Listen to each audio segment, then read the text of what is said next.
Subscribe now and press the bell icon. Never miss an update. चलिए GS मस्ती by professor Satish Tiwari YouTube channel पर आपका स्वागत। सर्वप्रथम मैं माँ सरस्वती का वंदना आराधना प्रार्थना याचना करता हूँ।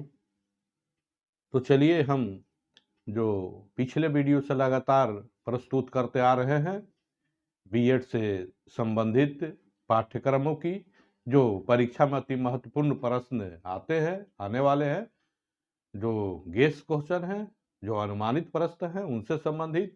तो विषय है हमारा लिंग विद्यालय एवं समाज। तो इस वीडियो में हम अगले प्रश्न को लेकर आते हैं।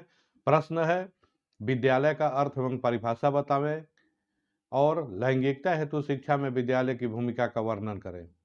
तो जैसा कि हमने पिछले वीडियो से देखते चले आ रहे हैं, हम रूपरेखा सर्वप्रथम प्रस्तुत करते हैं। इसमें हम विद्यालय के अर्थ देखेंगे, फिर विद्यालय का परिभाषा को लिखेंगे, इसके बाद लैंगिकता हेतु भूमिका, फिर निष्कर्ष लिखेंगे, अपने मंतव्य को देंगे, अपना आप विचार स्वयं से प्रस्तुत करेंगे जो आपका विचार होगा। और इसके बाद जो हमने संदर्भ ग्रंथों को लिया है, जो सहायक पुस्तकें हैं जिनसे हमने इन नोट्स को लिया है, उसको हम प्रस्तुत करेंगे। तो चलिए हम आते हैं सर्वप्रथम विद्यालय के अर्थ को देखते हैं।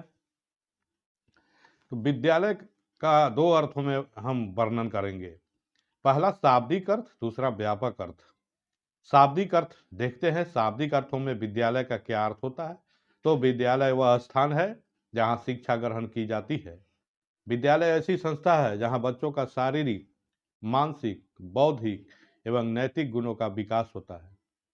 विद्यालय शब्द आंग्ल भाषा में स्कूल शब्द का प्रयोग होता है, जिसकी उत्पत्ति ग्रीक शब्द सोकला या सोले से हुई है, जिससे तात्पर्य अवकाश। प्राचीन यूनान में अवकाश के स्थलों को ही विद्यालय के नाम से संबोधित किया जाता था।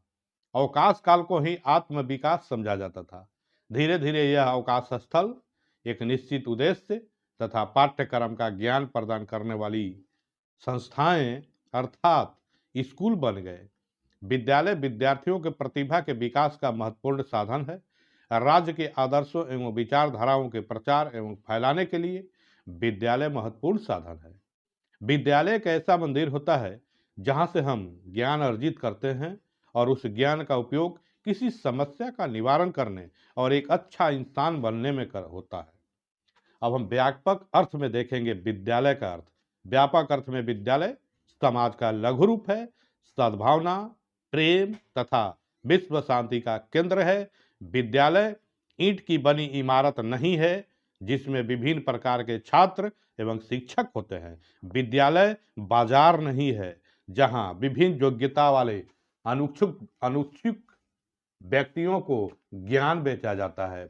विद्यालय रेलवे प्लेटफार्म नहीं है जहां विभिन्न उद्देश्यों से व्यक्तियों की भीड़ जमा होती है। विद्यालय कठोर सुधार गृह नहीं जहां अपराधियों पर निगरानी रखा जाती है। विद्यालय आध्यात्मिक संगठन है जिसका अपना स्वयं का विशिष्ट व्यक्तित्व है। विद्यालय गतिशील सामुदायिक केंद्र है जो चारों ओर जीवन शक्ति का संचार करती है।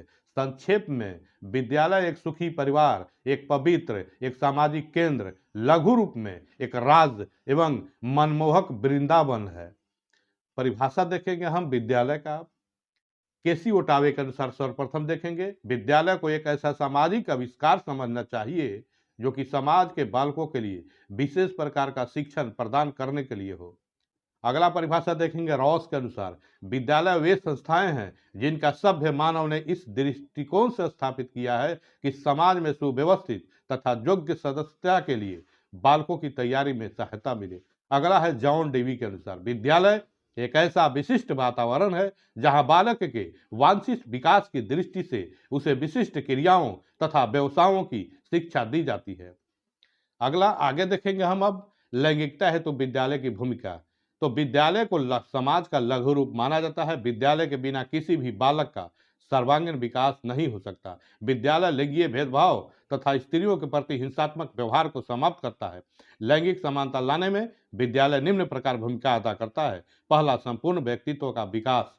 विद्यालय विद्यार्थी के अंतर्निहित शक्तियों जैसे मानसिक, बौद्धिक, शारीरिक, आध्यात्मिक आदि का विकास करती है, जिससे संपूर्ण व्यक्तित्व का विकास होता है, जिससे लैंगिक मुद्दों पर सकारात्मक दृष्टिकोण का विकास होता है एवं लैंगिकता को समाप्त करने में सहायता मिलती है। अगला पॉइंट है विद्यालय का लोकतंत्रीय स्वरूप। इस व्यवस्था में सभी व्यक्ति समान होते हैं। संविधान में सभी नागरिकों को स्वतंत्रता, समानता का अधिकार प्राप्त है। विद्यालय भी जाति, धर्म, स्थान बिना किसी भेदभाव के शिक्षा प्रदान करती है, जिससे विद्यार्थी समान व्यवहार एवं एक दूसरे का आदर करना सीखते हैं, जिससे लैंगिक भेदभाव में कमी आता है। अगला पॉइंट है सामूहिकता की भावना का विकास।